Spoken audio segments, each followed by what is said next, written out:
is another MyView TV exclusive. Please remember to hit the notification bell, like, share, and subscribe. I don't bring nobody forward in your cheer for me.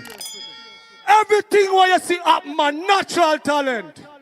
Let me tell you something. You see, when you know what to please the audience with, it's simple, me. Wagwan, my people. Hope everybody doing okay. Hope everybody doing alright. Two men and a juvenile who were arrested in connection with the murder of 34-year-old Robert Rowe of Rickett Street, Savlamar in Westmoreland on October 7 has been charged. 21-year-old Daniel Williams, otherwise called Dendo of Rickett Street, Savlamar, has been charged with murder and illegal possession of firearm and ammunition. 35-year-old Recall Barrett, otherwise called Tuggy of Shellington District in Black River, St. Elizabeth, and a 15-year-old boy who was also slapped with similar charge. All of them should have get slapped with and not slapped with charge. May I be honest with the people. Report from the Savlamar police that Rowe was driving his Toyota motor car at about 4:10 p.m. when he was pounced upon by the trio who opened gunfire, hitting him in the upper body. He was taken to the hospital where he died while undergoing treatment. This time and this time alone, them get it right. You understand, them never dead past spot people, so me and me couldn't know exactly where go on. Both Williams and the juvenile were arrested in a police operation at their home on Rickett Street. But them a police a big and full door. I said I put on the go slap them way. Tuesday, October 12th, to be exact, them go for them. They never tell me the time, but me I tell them the date, though, my people. While Barrett was apprehended by the police on Monday, October 25th, all three were officially charged on Sunday. I said I put them a criminal boy. When come and tell man boy, yo, when carry them gang and charge them behind bars. Waste time. Every day me come and me tell you the same thing.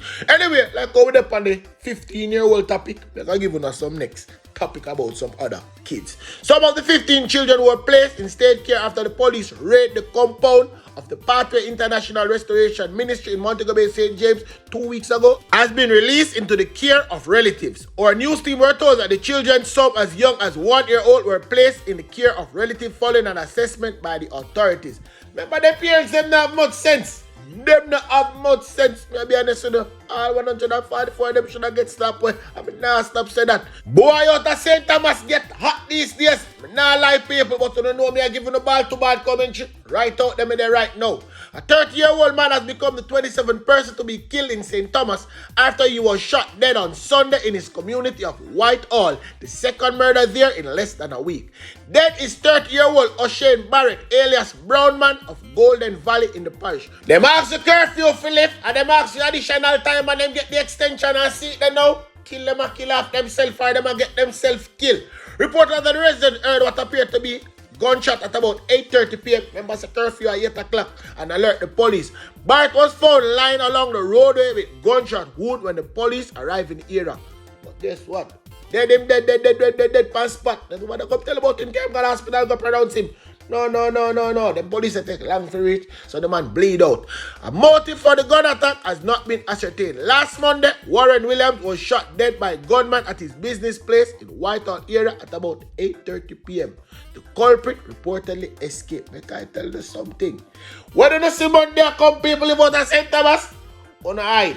You understand? 8:30 to be exact, because come like that at the time for the killer them kill people for phone heads. So take it who want to listen, who don't want to listen, who don't have to listen when me have to say. Anyway, major jug bus now. Right down a Montego Bay, my God. Remember me tell you from Nigel Point to Moran Point, so right across the island me there. 4-person contracted to the Sanctus International Airport in St. James, including a 43-year-old security supervisor who was charged. Think me don't have them picture yet, but me know the people in the comment section. I'm going to tell you which part to go look for them picture and they can't see where them be. But me have them name and them age. They are 35-year-old ramp agent Romain Carr of Churchill Flanker, St. James. 23-year-old aviation security officer Brilliant Reed of Paradise Norwood, St. James. 28-year-old ramp agent Trevon Murray of Irving, St. James, and 43-year-old security supervisor Inja White of Salt Spring Road in the parish. The four are said to be major players in the drug trafficking network operating out of the Sanctus International Airport. They were arrested by narcotics detective on October 10. Carr was being charged with possession of cocaine, dealing in cocaine, exporting cocaine, and conspiracy to export cocaine. Reed was charged with breaching of the Civil Aviation Act and conspiracy to export cocaine. Murray was charged with conspiracy to export cocaine, while White was charged with conspiracy to export cocaine, possession of criminal property, and aiding and abetting. Report that on Sunday, October 10th, the accused were servicing a Sunwing flight. Yeah, people, one of them flights that were left from Montego Bay to go Canada, in which they conspired and placed a bag with 11.4 kilograms of cocaine, valued approximately USD 570,000. The cocaine was intercepted at the Toronto Pearce Airport in Canada, and one person arrested and charged. The assistance of the Narcotics Division was requested, and they launched an high-level investigation, resulting in the arrest and subsequent discharge of the other individual involved. Mate, I tell you something. Don't look like our nasty situation. Me be honest, I don't know people remember me talking as it is and as it might be. Come like a long time they've been doing things like this, but them finally get catch. Drastic measures need to be taken. And speaking of drastic measures, what really happened to rural Reed? What I'm clear on is that the education regulation does not have the same clause as is provided in the staff orders for civil servants for one to be interdicted once you've been charged with a criminal offense. What they do have, when I look at the disciplinary section of the regulation, is they have the ability to charge somebody with what amounts to unprofessional conduct, and I would think that this could be determined to be unprofessional conduct. But even if they charge him, they could not go ahead with the case until that criminal case has been completed. In the instance of him being charged with unprofessional conduct, I think they do have the ability to interdict. The truth, though, is that this would only provide JC with an ability to be able to continue to operate while the case is going on, and they would not have to deal with Mr. Reed returning while everything was going on. But what I think is the disservice that's being done is to the current acting principal, because that person cannot be appointed until or unless Mr. Reed has been found guilty and therefore has been dismissed.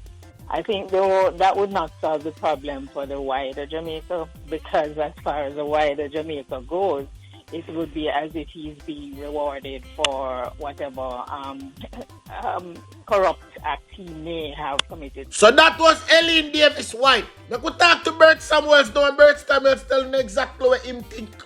In all fairness, because the regulation says that the leave may be given with or without pay, if you're going to transfer someone into a ministry to do special work, then what's the rationale for giving them pay in the position that they have been given leave from, and paying them in this substantial position? This is a third world country. We're a poor country. Nobody in good conscience could think that someone could be collecting two pays at the end of every month, one for doing work and the other for just the name. That smacks in the face of poor budgetary and financial management. If I were given that advice, I would say, listen, if you want to take the risk of taking, action against Mr. Reed, then to protect the greater good, it's your call. Let if damages come, be prepared to pay them.